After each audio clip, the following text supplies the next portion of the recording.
रुक जाओ यमराज। राक्षस राज रावण जी से वर पाकर घमंड से भर उठा, कुबेर को हराकर लंका का स्वामी बन बैठा। पुष्पक विमान उनसे छीन लिया। यक्षों के भाग जाने के बाद राक्षस लंका में बस गए। रावण का आतंक पूरी दुनिया में फैल गया। क्या देवता क्या मनुष्य, सब उनसे चकित रहने लगे। रावण अपने को ब्रह्मांड का स्वामी समझने लगा।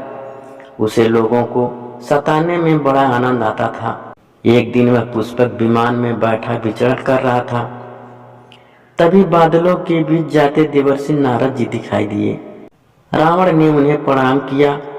नारद जी बोले, रावण ब्रह्मा जी से वर पाकर तुम्हारा बल बहुत बढ़ गया है। तुम सबको जीत चुके हो, पर एक बात फिर भी मेरी समझ में नहीं आती। तुम बेचारे मनुष्यों को क्यों मारते हो? अगर तुम्हें अपनी शक्ति सचमुच दिखानी है तो यमराज के पास जाओ, उनसे युद्ध करो। सबको अपने लोक में बुलाने वाले यमराज को जीतकर ही तुम विश्व विजेता कहला सकते हो। नारद जी की बात सुनकर रावण बोला, देवर्षि आपने तो ठीक कहा। मैंने प्रतिज्ञा की है कि मैं चारों लोकपालों को परास्त करूंगा। मैं अभी यमपुरी जाता हूँ। सब प्राणियों को मृत्यु देने वाले सूर्यपुत्र यम को मैं मार डालूंगा। इतना कहकर रावण दक्षिण दिशा में चल पड़ा। नारद जी भी तुरंत यमपुरी की ओर चल दिए और रावण से पहले ही वहां पहुंच गए। उन्होंने देखा अग्नि को साक्षी मानकर यमराज प्राणियों के पाप पुण्य का हिसाब लगा रहे हैं। नारद जी को आया देख यमराज ने उन्हें प्रणाम किया। बोले, देवर्षि सब कुशल तो है? आज आपका आना कैसे हुआ? नारद जी बोले, मैं आपको एक महत्वपूर्ण सूचना देने आया हूँ। शांत चित्त होकर ध्यान से मेरी बात सुनो और तुरंत अपनी रक्षा का उपाय कर लो, क्योंकि रावण अपनी सेना के साथ आपसे युद्ध करने चला आ रहा है। आपको सचेत करने के लिए ही मैं उससे पहले यहाँ आया हूँ। वैसे मैं इस बात को अच्छी तरह जानता हूँ कि आपको कोई नहीं जीत सकता। अभी यमराज और नारद बातें कर ही रहे थे कि तभी रावण का पुष्पक विमान आता दिखाई दिया। रावण ने स्वर्ग और नरक दोनों देखे। स्वर्ग में पुण्यात्मा अपने सत्कर्मों के बल पर सुख से थे, दूसरी ओर पापी लोग भयंकर कष्ट पा रहे थे। रावण कुछ पल यह देखता रहा, फिर उसने नरकवासियों को मुक्त कर दिया। यमदूतों ने उसे रोकना चाहा, पर रावण की शक्ति के आगे उन्हें हार माननी पड़ी। थोड़ी देर में यमदूत इकट्ठे होकर आए और रावण से युद्ध करने लगे। तब तक रावण भी आ गए थे। उन्होंने रावण के पुष्पक विमान को तोड़ फोड़ डाला। लेकिन अगले ही पल पुष्पक विमान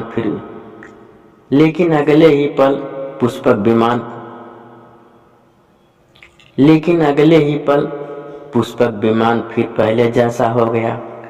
यह ब्रह्मा जी का प्रभाव था। पुष्पक विमान बार बार तोड़े जाने पर भी नष्ट होने वाला नहीं था। यमदूतों और राक्षसों के बीच भयंकर युद्ध होने लगा। कुछ यमदूत रावण पर भी त्रिशूल की वर्षा करने लगे। उनके प्रहारों से रावण बुरी तरह घायल हो गया। पुष्पक विमान का तो कुछ न बिगड़ा, पर रावण परेशान हो उठा। उसका कवच कट गया, शरीर से रक्त बहने लगा। उसकी दशा देख रावण भी घबराकर भागने लगे। उसकी दशा देख राक्षस भी घबराकर भागने लगे। तब रावण ने ठहरो ठहरो कर उन्हें रोका और पाशुपत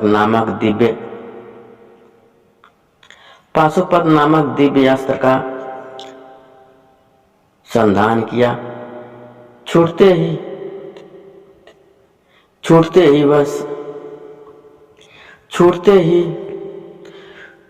ही वह अस्त्र आग की तरह छूटते ही वस्त्र छूटते ही अस्त्र आग की तरह जल उठा। सब तरफ चकाचौंध हो गई।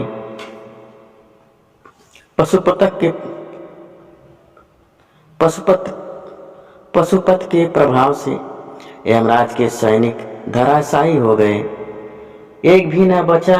यह देख रावण जोर से हंसा और बोला, मैंने यमराज को जीत लिया। रावण का सिंहनाद सुनकर सूर्यपुत्र यम क्रोध से भर उठे। उनका सारथी तुरंत दिव्य रथ ले आया। स्वयं काल भी वहां उपस्थित हो गया। यह दृश्य देख देवता भी घबरा गए। दिव्य रथ में बैठा यमराज रावण के पास पहुंचे। दिव्य रथ में बैठ यमराज रावण के पास पहुंचे। यमराज ने प्रहार करके रावण को घायल कर दिया। उत्तर में रावण ने भी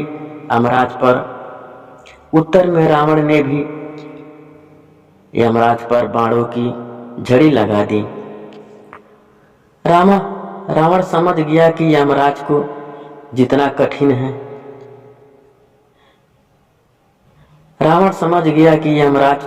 कठिन है पर युद्ध भूमि से भागना भी उसे स्वीकार नहीं था।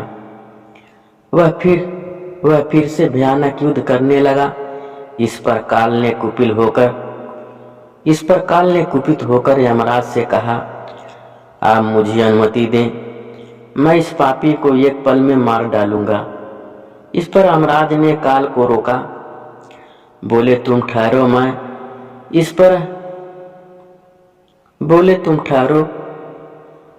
मैं इस पर काल दंड का प्रयोग करूंगा। यह कहकर उन्होंने रावण पर प्रहार करने के लिए काल दंड हाथ में उठाया तो चारों ओर अग्नि जल उठी। सब देवता भी यम और रावण के भयानक युद्ध को देख रहे थे।